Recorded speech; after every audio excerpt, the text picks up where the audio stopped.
રાજકોટ સહિત સમગ્ર દેશમાં સનાતન ધર્મના સમર્થક અને વિરોધી વચ્ચેનો વિવાદ ચરમસીમા પર છે। આ દરમિયાન બાબા બાગેશ્વર ધામ સરકારના પંડિત ધીરેન્દ્ર કૃષ્ણ શાસ્ત્રીના એક સમર્થક જિગ્નેશભાઈ રામાવત દ્વારા જારી કરવામાં આવેલા વિડીયોએ સોશિયલ મીડિયા પર ખળભળાટ મચાવી દીધો છે। મારુતુલ્ય વેગમ જીતેન્દ્રમ બુદ્ધિમતામ વરિષ્ઠમ વાતાજમનમ વાનર મુખ્યમ શ્રી રામદૂતમ શરણમ પ્રબધ્યે। તારીખ 5-6-7 બાબા બાગેશ્વર ધીરેન્દ્ર કૃષ્ણ શાસ્ત્રી રાજકોટ પધારી રહ્યા છે, ત્યારે ઘણા બધા સનાતન વિરોધીઓ, હિન્દુ વિરોધીઓ લોકો બાબાને અલગ અલગ પ્રકારે ચેલેન્જ આપે છે। આમ છે, તેમ છે, ફલાણું છે, ઢીકડું છે, આ જાદુઈ છે, આમ છે। તો ભાઈ, તમારા બધાની ચેલેન્જ બાબાએ સ્વીકારી લીધી છે અને આવી જાઓ મેદાનમાં। હવે દઈ દો મોરે મોરો। હવે તમારામાં જો ત્રેવડ હોય તો આવી જાઓ બાબાની સામે અને મૂકી દો તમારી વાત જે કાંઈ હોય તે। આયોજકો દ્વારા અને બાબા દ્વારા તમારા બધાની ચેલેન્જનો સ્વીકાર કર્યો છે।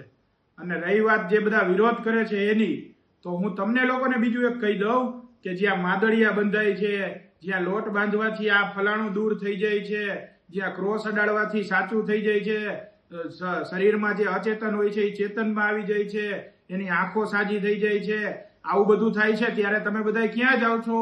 ક્યાં પ્રશ્ન પૂછવા જાઓ છો? ત્યાં કેમ જતા નથી? તમે બધાએ પ્રજાના પૈસા વેડફવા માટે એવું કહો છો કે અમને પોલીસ પ્રોટેક્શન આપે તો જ અમે જઈએ। ભાઈ, શું કામ પોલીસ તમને પ્રોટેક્શન આપે? તમે પ્રજાના પ્રતિનિધિ છો, પ્રજાનું સારું કામ કરવા નીકળ્યા છો, તો શું કામ પોલીસ પ્રોટેક્શન માંગો છો? તમે બધાએ આવી જાઓ દિવ્ય દરબારમાં, તમને કોઈ કથામાં આવી જાઓ, તમારો કોઈ હાથ નહીં અડાડે, કોઈ કાયદો હાથમાં લેવા માંગતું નથી, બરાબર છે?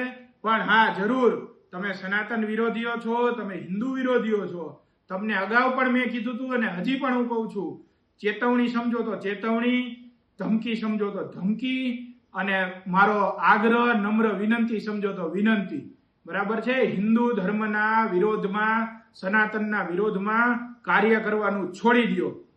બીજી વસ્તુ, ઘણા જનપ્રતિનિધિઓ, ઘણા આ બધા જાથાવાળા અને આ બધા લોકો બાવા અને આવા બધા શબ્દોનો ઉપયોગ કરે છે।